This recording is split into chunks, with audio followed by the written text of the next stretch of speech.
Are you ready for pros and cons by a piercer? I am. We're going to talk about vertical nipple piercings, both male and female, coming up next on Pros and Cons by a Piercer, Season 2, Episode number 47. So you might want to stick around.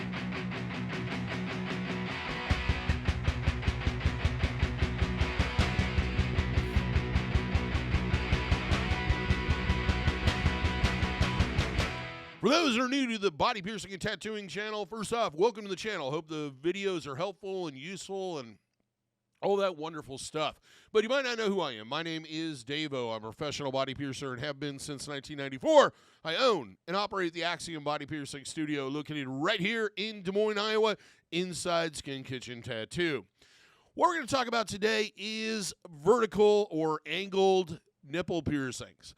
They're not as common as the traditional horizontal ones, but they do exist, and they're often an option when re-piercing a nipple, mainly because we don't have to worry about that jewelry migrating right into that old piercing and having issues. Now, on females, this is done just like any other nipple piercing, is done right at the base or slightly above the base of the nipple. On men, it can either be done there, or if they don't have developed nipples, then it's usually done behind the nipple through the areola. Nipple piercing has a long history, dating and is prevalent in native cultures in North America, in Africa. In Western culture, it really hasn't had much of a base until about the 17th century. We see it kind of appearing. There's been a lot of rumors, urban legends, etc., about Romans and Victorian ladies and all this other stuff. Whether or not any of that's true, we really do not know. In the as far as the modern version, pretty much started out of the gay leather and alternative music subcultures in the late 70s and grew into modern popularity in the 80s with modern body piercing taking and developing. And along came the vertical version because basically you're just piercing in a different direction. Of course, it required that there were this thing called barbells, so it took a little while to develop because the jewelry wasn't available. Now, nipple piercings have become extremely popular here in the last 5 to 10 years, especially female nipple piercings, and they continue to grow in popularity. They're just one of those piercings you can have that you can enjoy, and you can decide whether or not it's something you share with the rest of the world. So it makes a great first venture into body piercing. Now, the first time I was introduced to a vertical nipple piercing, it was actually a second piercing done on one nipple. So basically done behind the original piercing to create a cross-like look to it. Purposely, they put a longer barbell in the back to give it that effect. It was shortly after that I started seeing X's and all kinds of other stuff. But it was probably about mid-90s when they kind of had a little bit of a rise, and then you just kind of fell off. Now, let's get into what you came here for, the pros, the advantages, the things that make you go, yes, this is a good idea for me to have this. Starting with number one, it increases sensitivity of the nipple. Usually when you pierce something, you're going to see a more sensitive area. As I always say, it's not going to be 100% great. It should make it better. It may make it better, but it's not going to make it worse, but it'll definitely be different. Plus, they look great. Number two, this will cause the nipple to develop. If you have underdeveloped nipples or smaller nipples, it usually increases the size of the nipple. They will appear more erect on a regular basis, and I guess that's kind of more desirable for most people. Number three, I kind of already talked about this, but it is a better option and has better success when re-piercing the nipple than if it's been done horizontally in the past than going back through that same piercing tunnel. And the reason being is, especially if the piercing is rejected or has had trauma and tore or what have you, what will usually happen when we pierce back through that same spot is your body will just kind of push it right through that soft tissue. If it's done vertically, there's more to hold it in place there because that structure hasn't been altered yet. Number four, with nipple piercings, I kind of said a little bit about this earlier, it's easy to hide. It's one of those piercings that unless you want people to know you have it, you don't necessarily have to let them know you have it. Number 5 has a long history of healing. This is a piercing that's not experimental. This is a piercing that has a long track record of healing out with little or no issues. They do tend to go through grumpy phases throughout the healing period, but for the most part, they will heal.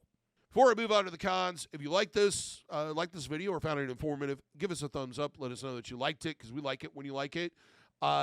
Share with other people. And if you haven't already, subscribe. Hit that notification bell so that you're notified every single time we post something on here. Now let's move on to the cons, the disadvantages, the things that make you go, yeah, no, I'm not doing this one. Starting with number 1, it has a long healing period. Usually nipple piercings could take anywhere from 6 months to 12 months to heal or longer. It varies from person to person. They do take a bit of a commitment. Number 2, they can be painful, especially for men. Most people say this is on a scale of 1 to 10 is between a 4 and a 6. Some people will say it's a 12. If you have sensitivity in the area, chances are it's going to hurt a little bit more. But really, to be honest with you, through my experience, the worst part of it was the forceps. It does not feel comfortable to have them clamped down.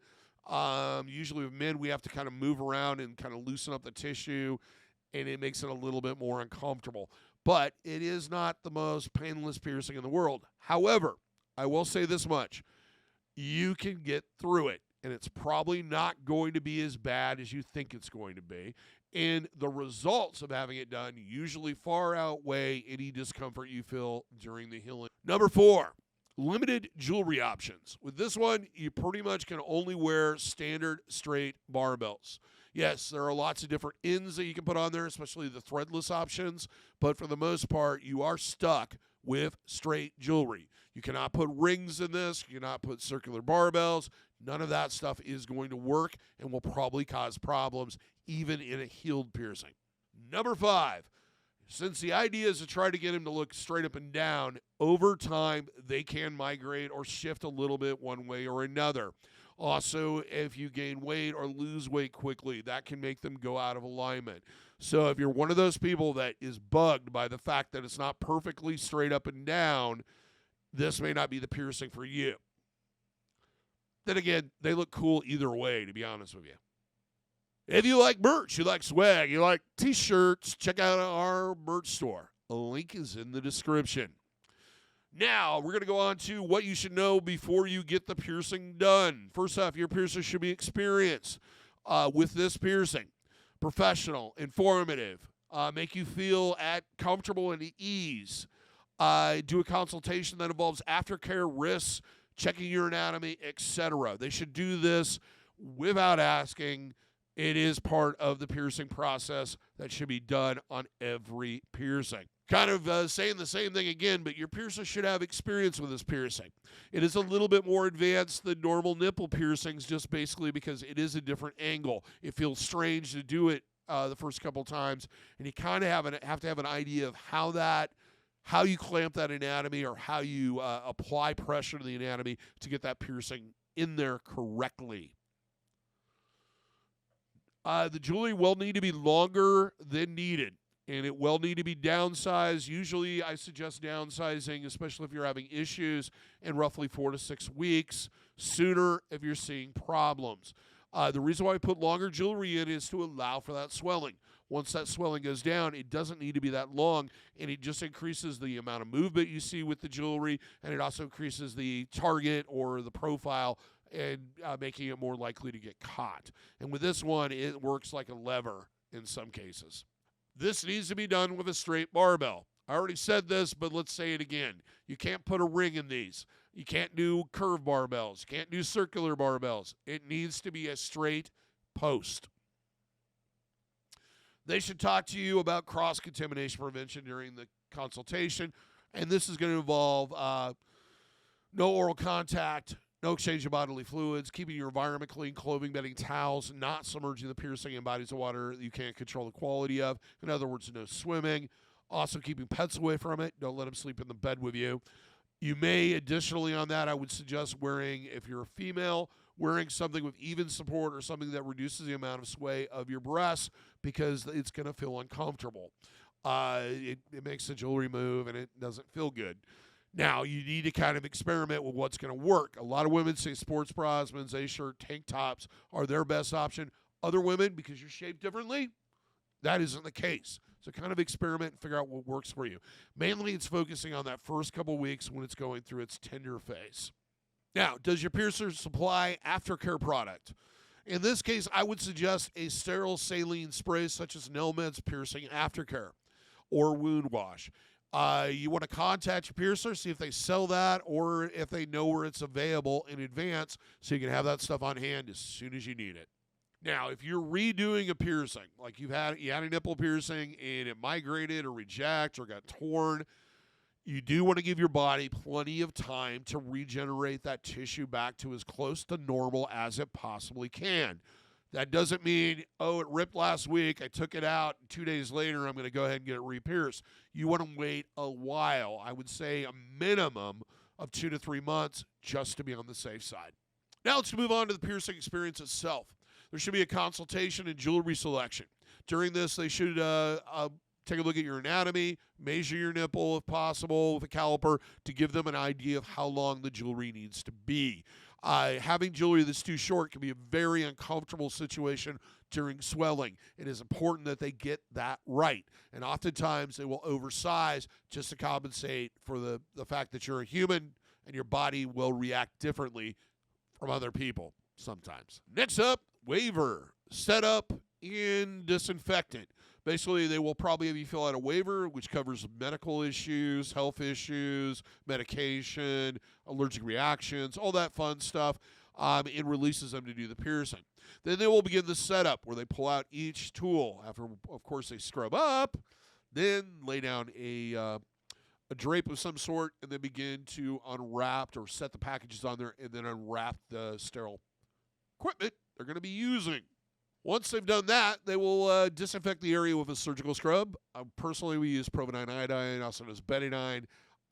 Once that's done and dried, then we'll clean off as much of it as we can and then mark the piercing. Now, this piercing needs to be done with you standing, arms by your side, feet together, looking straight ahead, like you're standing at attention. The reason being is the body shifts or moves when you aren't like that. And we're trying to make it appear to be straight up and down or at whatever angle you want it at. And if you're standing there with your head or your hand on your hip and kind of tilt to the side, it's not going to be the same alignment as it would be if you were straight up and down. Then you're put in a reclined position in most cases, or slightly reclined position. They clamp it with a set of Pennington forceps, inject a needle in and through.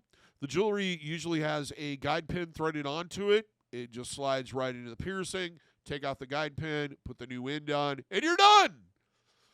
Sometimes you'll see a little bit of slight bleeding for a few minutes afterwards. Usually isn't really profuse. If you're not lightheaded and you're feeling good, you get to do the fun part, which is stand up and look at it in the mirror. The fun part. And they give you a lot of instructions, and you pay them, and they send you on your way. And now it's your responsibility to take care of it.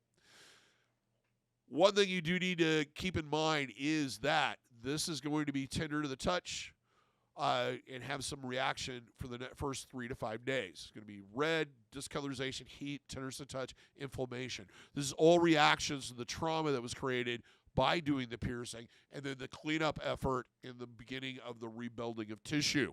So those things are normal for the first week or so. If those occur much later in the healing process, you may want to contact your piercer. Now let's move on to healing. It should be average healing time on this, as I mentioned earlier, is 6 to 12 months, sometimes longer, depends on the person. You want to clean it twice a day using a sterile saline solution. I suggest Nelmed's Piercing Aftercare. It's sterile saline in a can. It's aftercare product for dummies. There's nothing you can do wrong. You just basically either spray the area with the mist style, let it stay in contact for 5 minutes. If there's any excess, blot it dry. If it's the kind that comes out more powerfully in a squirt, I generally suggest doing compresses. Taking a sterile gauze is your best option, or a clean folded up paper towel if you don't have access to the gauze. Saturate it so it's wet, then just lay it against the area for about 5 minutes. Blot off any excess. You want to do that twice a day until it is healed, meaning and when it's healed, what generally will happen is the body will stop discharging, the crusties. Also, the piercing holes will grow kind of inward or have a rounded edge to them. and the jewelry will move freely without any pressure. Swelling, as I mentioned earlier, will last anywhere from 3 to 5 days. There's really not much you can do to reduce the amount of swelling other than just avoiding contact. The biggest thing with any healing piercing is leave it alone. Don't mess with it. I know everybody's always really concerned about the crusties, and nipple piercings are prone to look great and then suddenly start producing discharge again, and then they're all gross again. The only things you need to be doing to remove that discharge is basically the saline, and at the end of your showers, just kind of tilt your upper torso up, let the water flow over the area for about 30 seconds. Don't dig at it, pick at it. Don't use Q-tips, toothpicks, your fingernails, your friends' cut off fingernails, the little stick that came in your Reuben yesterday, that sword that came in that cocktail you had last night. None of that stuff's necessary. If you constantly pick at it and agitate it, it can cause issues, including infection. The other thing is that if you treat it kind of like a scab, eventually it will come off. Practice cross-contamination prevention. As I mentioned earlier, you want to do all the things I talked about in the consultation to limit the possibility or exposure of the piercing to foreign pathogens and getting an infection, which we don't want. Nope. Avoid playing with the piercing and obsessive movements. It's a new thing on your body. It's a natural human instinct to want to get it and touch it and feel it and let your partner touch it and feel it and do all this. Don't. All those things are going to lead to problems. Now, for the first 3 to 5 days, you might experience a little bit of bleeding, redness, discolorization, heat, tenderness of touch, and swelling, as I mentioned before. Now, downsizing, I would suggest doing it a minimum of 21 to 28 days. Like I said, that 4-week period is kind of an ideal spot. When you do downsize, I highly suggest one of two things.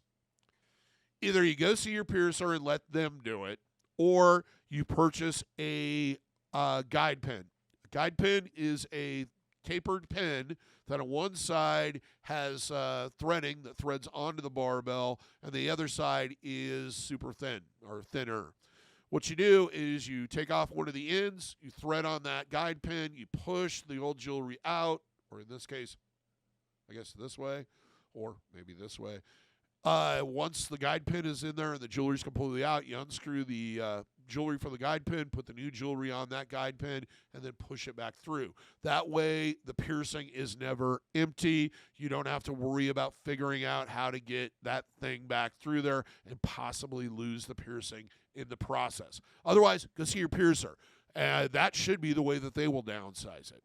Now let's talk about jewelry. Jewelry should always stay in at all times. There is no reason to take jewelry out and put it back in and clean it and all this other stuff. Jewelry is best left in. It is designed to do that. You do want to check the tightness of the balls on a regular basis. The balls can come unscrewed fairly easily just rubbing against clothing and bedding, and they usually fall off at the worst possible time. I suggest checking them at least weekly. Now, you should only wear standard barbells, straight ones. Do not crooked, nothing, J-bars, none of that other stuff. Straight barbells. Now, the jewelry should be internally threaded or threadless, meaning internally threaded is where the ball has threading that's attached to it like a screw and screws into the post. Threadless, of course, has a pin that you bend slightly that goes into a hollow tube that's a post. You don't want anything that's externally threaded. It's not only a sign of a poor quality piece of jewelry, but it can possibly damage the piercing when you take that rough threading and push it against it to put jewelry in. The other thing is that externally threaded jewelry tends to unscrew faster because it's less turn. Now let's get to the end of it, abandoning the piercing. If the piercing is still healing and there are any signs of infection or other problem, consult your piercer or doctor before removing the jewelry. The main issue is that once you remove the jewelry, the first thing that will usually happen is those 2 piercing holes will seal. If your body's fighting an infection, one of the ways it does that is it will isolate that infected tissue and then slowly push it to the surface through the wound. And if you block the wound, it's going to get trapped in there, and then you're off to see, it'll develop into a cyst or an abscess. Then you're off to see your doctor to have it lanced or drained. If you leave the jewelry in, it allows that drainage point. So always, if there's problems with the piercing, consult your piercer or your doctor before removing it. If it's healing and you're just not wanting it and there's no signs, it's healthy and everything else, removing the jewelry shouldn't cause a problem. It'll probably close pretty rapidly. I really just keep an eye on it, treat it like any other puncture wound you would. Basically keep it covered, keep things away from it, continue to practice that cross-contamination prevention until it is completely closed. If it's a healed piercing, removing the jewelry will slowly start this process of your body squeezing that piercing tunnel shut and then slowly filling it up. Now, it will never generate back to normal tissue, but it will eventually close. Nipple piercings, a lot of piercings will appear open long after they've healed shut. And even though it looks like it's open, it does not mean that it's open. Lastly, one final thing is sebum. Sebum is a waxy oil that your body produces. It'll collect in orifices and on jewelry and your belly button and all kinds of other places. It has a very distinct odor to it. We've all smelled it. It has a consistency of cream cheese.